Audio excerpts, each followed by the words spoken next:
What is up, my Squirtleites? It is I, your king. Welcome back to more Let's Play Pokemon Black and White 2. In the last episode, after finishing up everything there was to do in Lost Lorn Forest, encountering a Zoroark there, we made our way to Nimbasa City, where we helped Hugh take down a couple of Team Plasma grunts, and he told us the story about why he hates Team Plasma so much, because they stole his little sister's Purloin when he was just a kid, and I'm guessing she was just an even littler kid. She's already like 6 now, so what was she?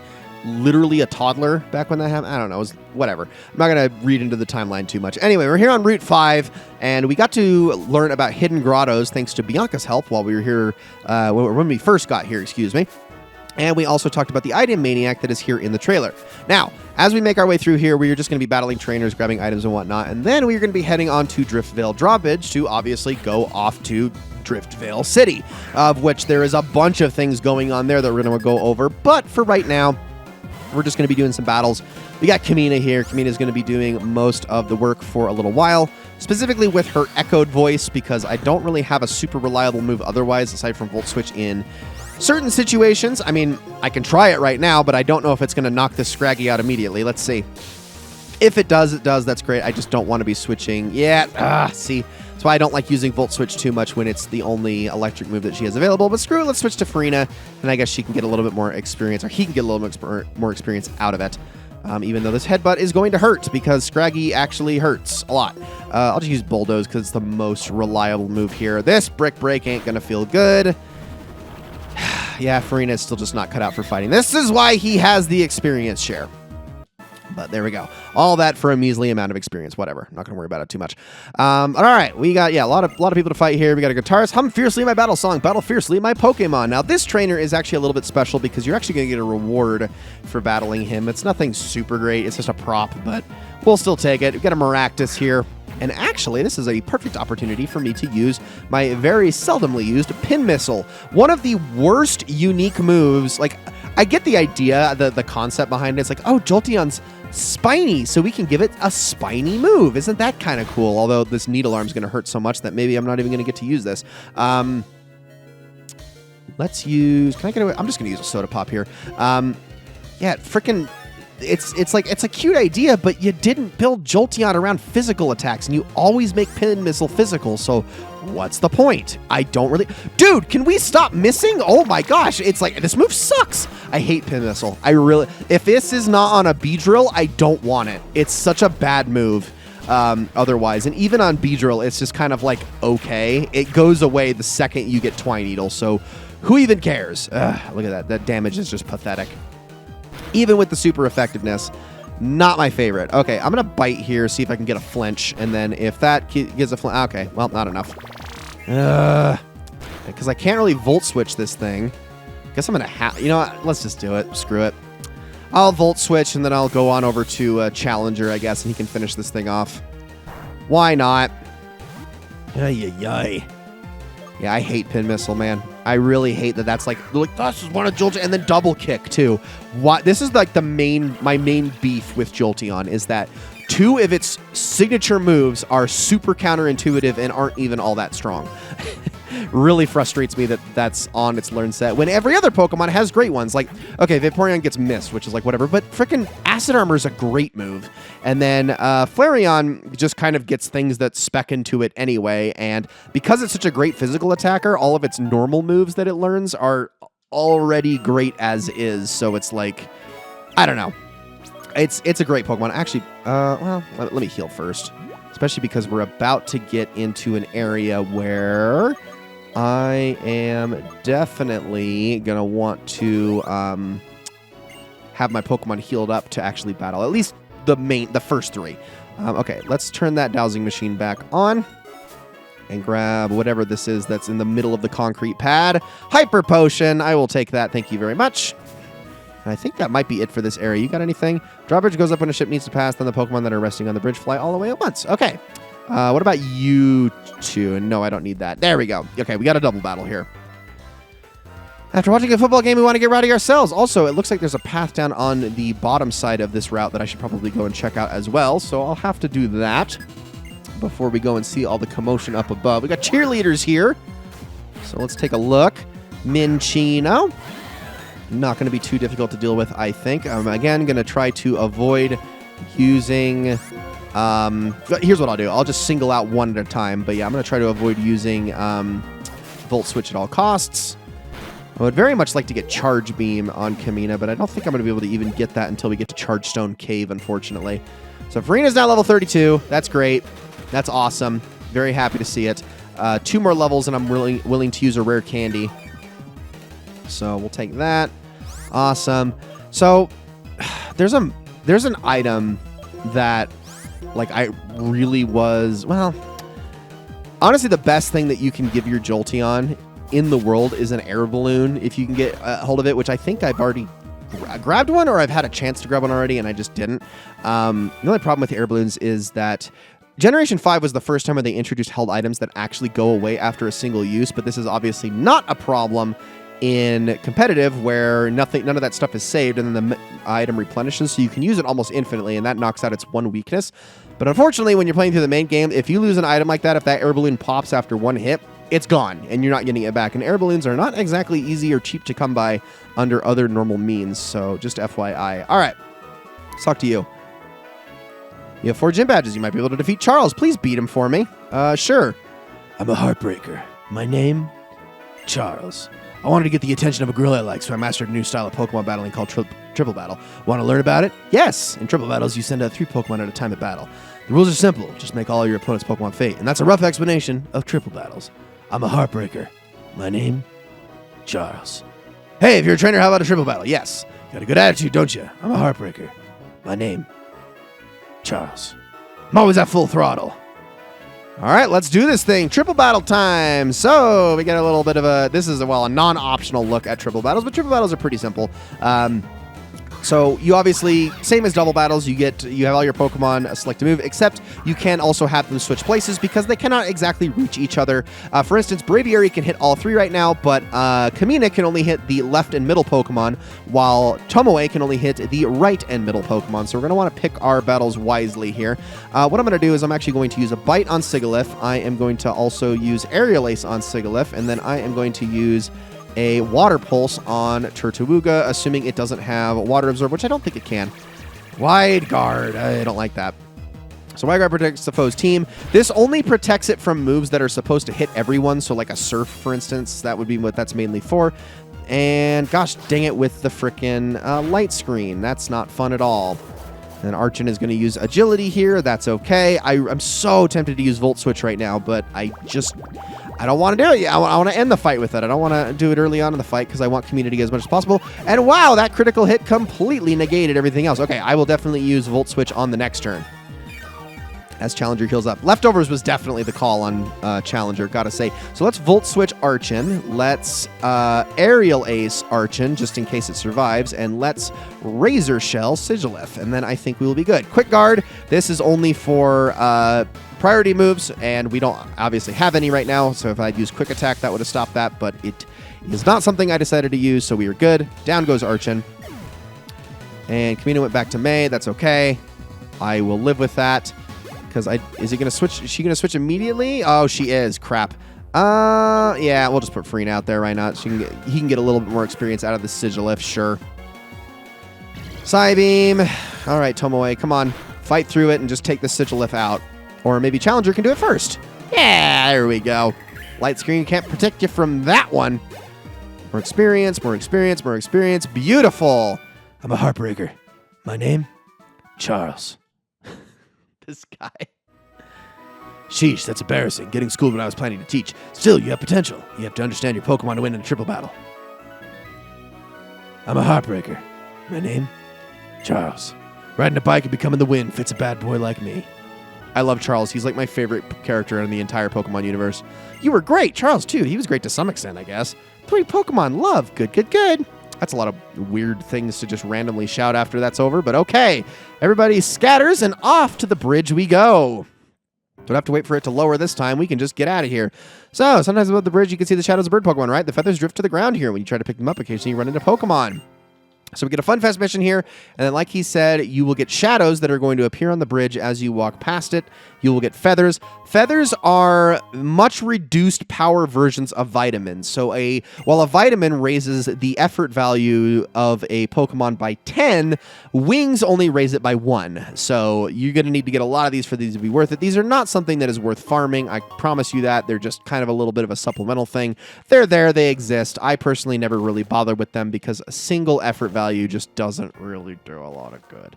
Now, as we continue across here, we're going to talk to this kid. The Driftveil drawbridge is also known as the Charizard Bridge because the raised drawbridge looks like the Pokemon called Charizard, but I've never seen Charizard, so I don't know.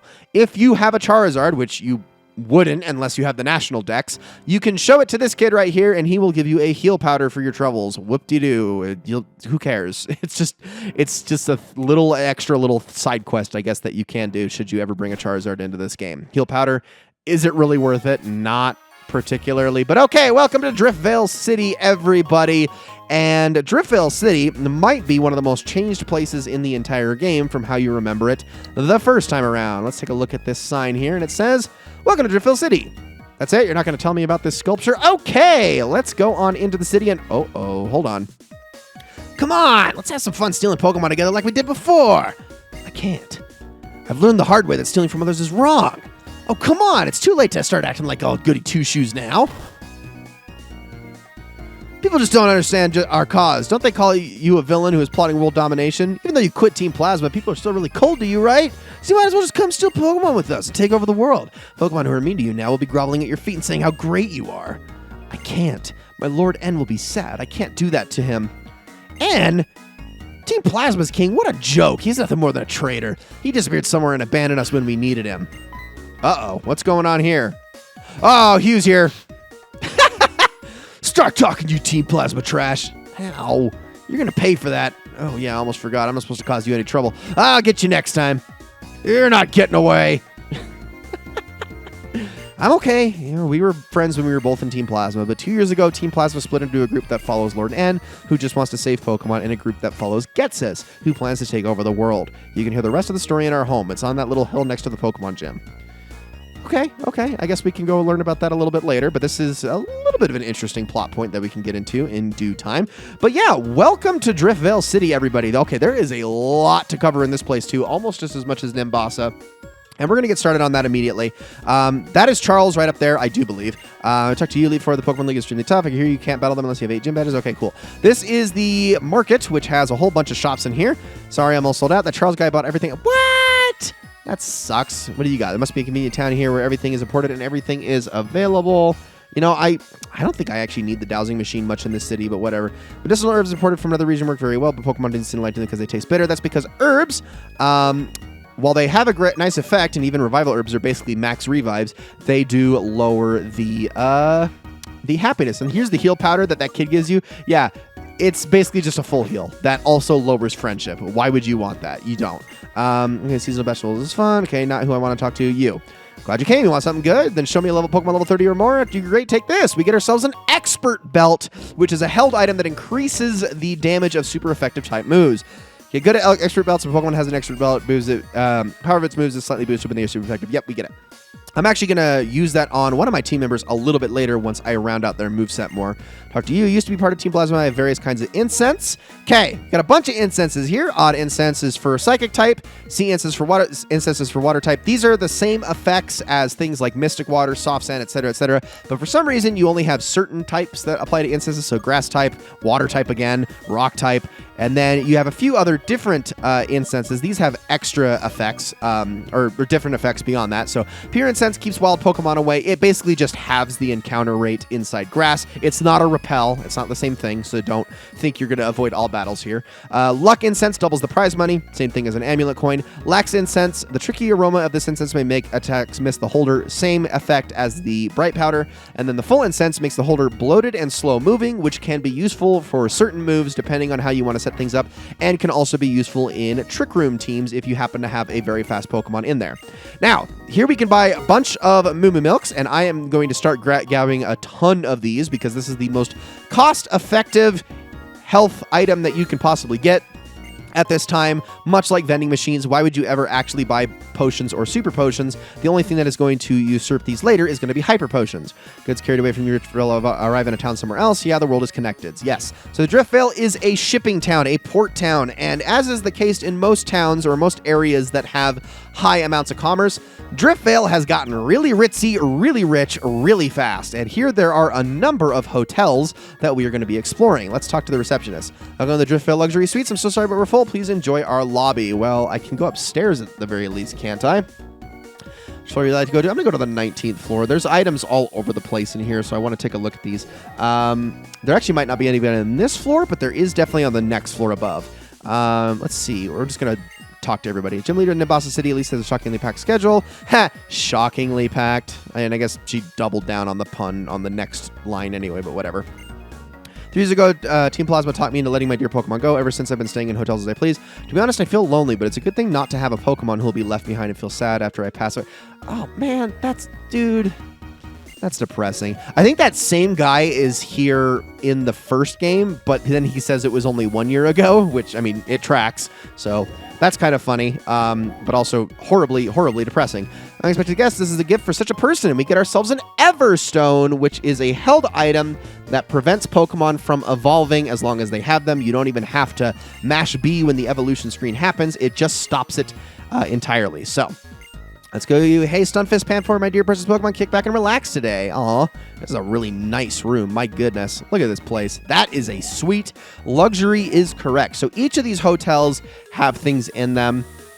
And actually, I'm going to be eating my words from earlier in the episode when I was talking about the air balloon, because actually, the air balloon is available here in Driftveil, according to my notes. I thought it was in Nimbasa, and I just missed it for some reason. Nope, that is not the case. It is here somewhere. Let's head on into the next area. This is another hotel. This one is the Grand Hotel Driftveil. So we're going to go up onto, let's see. Oh, no, it's this guy I want to talk to. Ahoo, you have a Pokedex. How many Pokemon have you found? You found 70 or more. Now we're talking. This is for you. And we get ourselves a Shell Bell, which is kind of similar to the leftovers, but not really. The Shell Bell heals based on the amount of damage that a Pokemon has inflicted on a given turn. At its absolute max power, if you're like one-shotting really high HP Pokemon, it is better than the leftovers, but not by much. Overall, it's just less consistent than the leftovers, and I cannot recommend it. I cannot recommend it over the leftovers in like 90% of cases. It's really only good if you're out here just sweeping through teams. But even then, it's based on the amount of actual damage you inflict, so they need to be like really strong Pokemon. So I can see it being super good if you're like out here training in the 80s and 90s, sweeping through the Elite Four, doing all sorts of damage. But other than that, there's not really much of a reason to. Okay, you're who I want to talk to. Pokemon has something in its mouth. We get a Haban Berry. Cool. And I actually don't know what that one does. So why don't we actually take a look at it really quickly? It is weakens a super effective dragon type attack against the holding Pokemon. Okay, interesting. That's a very oddly specific effect, but there are berries for multiple different types of moves, not just dragon type. So that is something worth mentioning. All right, we got more hotels to explore, so we're going to continue on through here because I am still grabbing things, especially because there is a specific person I really want to find in one of these hotels as we go through them. Item back here. Let's grab this real fast. Get ourselves a calcium, which I am actually going to teach that to Kamina because, well, that is kind of what she specializes in. So might as well give her more special attack while we have the opportunity, especially because I plan to give her a bonus here relatively soon. So onto this hotel. Is this the Continental or the Chateau? Let's find out. This is the Continental. Okay, not the one I was wanting to find, but we'll continue going through here. The only item up here is on the 25th floor. And this is going to be from a veteran trainer up here, which is you. Trainer, if my Pokemon was with me, I would have challenged you for a battle. Instead, please accept this. And we get the Big Root. Now, Big Root is really, really good on Grass-type Pokemon. It I believe it increases the amount that they heal from healing moves like Giga Drain and Mega Drain and stuff like that by 50%. So generally, Giga Drain heals half of the damage inflicted on a Pokemon. With the Big Root, it actually heals 75% of the damage inflicted on a Pokemon. So really, really, really strong if you have a Pokemon that specializes in that area. Okay, there's one more hotel, which is going to be this one. So no apartments, just hotels this time. And this one, I want to go to... Actually, I think it's this guy right here. Hey, trainer, the move I recommend for you is other than Covet when a Pokemon hits a target with Covet. Okay, so it's not you. You're the guy recommending. It's this guy. I'm the Master Move Tutor, and I'm also obsessed with red shards. Give me red shards, and I'll thank you by teaching your Pokemon a move. Want me to teach your Pokemon a move? Yes, well, that's just fine. Pick the move you want me to teach. Okay, I was really hoping to have 14 by the time I got here, and I'm not quite there, unfortunately, which sucks. So I'm going to have to pass on what I wanted to do, which was teach my Lucario Ice Punch. Not going to be able to do that. So what I'm going to do for now is I'm actually going to just teach Signal Beam to a Pokemon. And that is going to be Kamina. As you can see, Farina can also learn that as well, but I'm going to pass on that. Just Kamina is going to get Signal Beam, and we are absolutely getting rid of Pit Missile. Gosh, I hate you, Pit Missile. Get out of here. I hate that move. All right.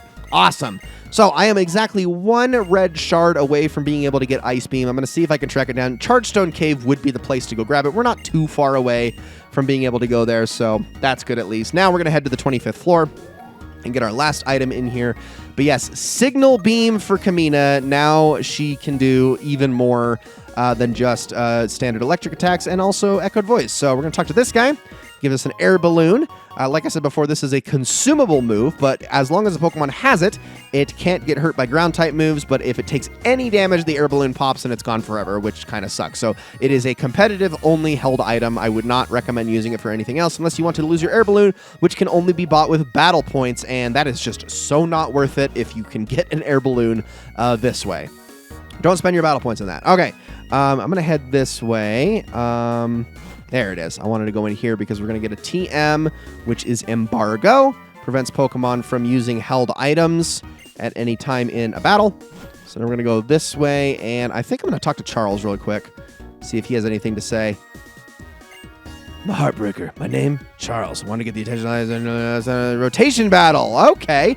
I already know what a rotation battle does. Okay, but he has to explain it to me anyway. So we're going to say yes. So now, 3 Pokemon at a time. 1 Pokemon takes the lead position. The other 2 stand on each side. Trick is each turn you can change their positions. That's a rough explanation of rotation battles. I'm a Heartbreaker. My name is Charles. Let's do a rotation battle. Sure, why not, Charles? I think this will be a good way to end this episode anyway. So 1 more battle, but we're doing a different kind this time, and he is going to throw out the exact same Pokemon as before, leading off with Sigilif, and I am going to be leading off with Kamina. And no matter what he switches to, I don't care, because I'm going to Volt Switch it anyway. And it's going to get 1 shot here. I don't even care. Just swap it out. Take it out. There we go. Okay, Archon goes down. Perfect. Now, we'll send Kamina back, and I'm going to go on over to... Jack. Yeah, sure, why not? Even though Jack is not going to be the best to throw out against that Sigilif, I'm assuming he's going to probably keep Sigilif there. So I'm going to actually... Oh, no, I want to switch to Braviary. So let's see. I'm going to assume he's not rotating. Why would you rotate? I did not think he was going to rotate in that instance, because why would you rotate your Turtwig into the Lucario? I don't know. Mind games, I guess. This is how rotation battles work. Okay, I'm going to switch to you and just get a Water Pulse off. So no matter what you do, there we go. So he did not rotate that time, which, I mean, makes sense. Try to take, yeah, he was going to try to use Ancient Power. I see your game. I knew what you were trying to do. All right, let's do... I did not mean to use Tackle there. I don't know. Why was it not default on Water Pulse that time? We should be able to still take this thing out, though. No! Oh, my gosh. What is wrong with me? Water Pulse. No, don't use Aqua Jet. Okay, well, as soon as I take this thing out, I'm switching back to Braviary for the rest of this fight, so we'll just use him to take out this frickin' Sigilif. Here we go. More experience. Everybody gets a little bit, the entire team, basically. All right, now for you, Aerial Ace time. You can't rotate anymore, so you are stuck with this. get rid of this Sigilif, and I am definitely going to be going to the Pokemon Center and healing as soon as all is said and done. Oh, I actually missed an item in one of the hotels. I should probably grab that before the episode's over, too, because that is my bad. I should not have missed that at all. That was very silly of me. But I thought I got everything in the hotels. Luckily, I know exactly which one to go to, so I will... It was the second one that we went into. There's a specific lady I need to talk to in there. And you can actually do this once per day, so... Make sure I grab that, but I just kind of want to wrap up all of my loose ends here before we worry about going through the rest of Driftveil City in the next episode. And this is also going to definitely be the last video I record today. Oh my gosh, I'm losing my voice. Been at this for 3 hours, man. A little bit of a long recording session. Was it this one? No, this is Grand Hotel. What? Oh, it was the first one I went to. Gosh, dang it. Okay, yeah, we'll go to the... Yeah, it is this one, I think. This is the luxury suites. Yes, it is. We want to talk to this girl. I'm grateful that you came all this way. Are you a trainer? You have a Pokedex. It's so marvelous. I wonder if you please do me a favor. To be clear, I would like to know... Oh! That's why I didn't actually go to her. That's... Okay. I was like, what? It's like... Because my notes didn't say visit her, and I'm like, huh, I wonder why my notes didn't say that, even though I know full well there's an item. Okay, if you show her a Pokemon that knows Attract, she gives you a heart skill, and you can do that once per day. I apologize for getting my wires crossed here and not remembering exactly the reason I was avoiding her, and that was why I was avoiding her, because nothing in my party knows Attract, and nothing in my party will know Attract under any circumstances. So, my bad. Sorry. I'm also going to talk to this girl right here next to me before we call this episode. The hotel's now lined Driftveil. I guess Driftveil's heartbreaker. Charles isn't the big... Not you? Is it this girl up here? Maybe it's this girl. Have you tried this kind of Pokeball? Okay, yes, it's you. Luxury balls. Thank you very much. My Pokemon are very friendly with me, and the reason for this is, ta-da, because I caught them with luxury balls. Luxury balls double the happiness and friendship increases of any Pokemon that are caught inside them. This is another thing you would want to shove a Baniri into on top of giving it the Soothe Bell so that you can get this thing to evolve as fast as possible. Again, why, Game Freak, did you make this one Pokemon start at a base happiness value of 0? It was so cruel. Anyway... Guys, that is going to be it for this episode of Let's Play Pokemon Black and White 2. Thank you all so very much for watching. In the next episode, we will continue looking through Driftveil City. We've also kind of got the cold storage to go check out, which we obviously know about from the first game, and I wonder if it's still the same as it was the last time we were here. I don't know. We will see. Thank you all so very much for watching. I hope you enjoyed this episode very, very much, and I will see you all in the next one.